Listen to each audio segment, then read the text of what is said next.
اور جو میری نصیحت سے منہ پھیرے گا اس کی زندگی تنگ ہو جائے گی اور قیامت کو ہم اسے اندھا کر کے اٹھائیں گے۔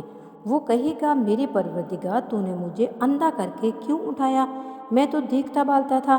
اللہ فرمائے گا کہ ایسا ہی چاہیے تھا، تیرے پاس ہماری آیتیں آئیں تو نے ان کو بھلا دیا، اسی طرح آج ہم تجھ کو بھلا دیں گے۔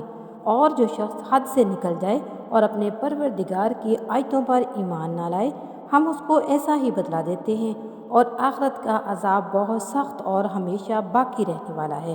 تو کیا یہ بات ان لوگوں کے لیے موجب ہدایت نہ ہوئی کہ ہم ان سے پہلے بہت سے فرقوں کو ہلاک کر چکے ہیں جن کے رہنے کے مقامات میں یہ چلتے پھرتے ہیں۔ عقل والوں کے لیے اس میں بہت سی نشانیاں ہیں۔ اور اگر ایک بات تمہارے پروردگار کی طرف سے پہلے صادر اور جزائے اعمال کے لیے ایک میعاد مقرر نہ ہو چکی ہوتی تو نزول عذاب لازم ہو جاتا۔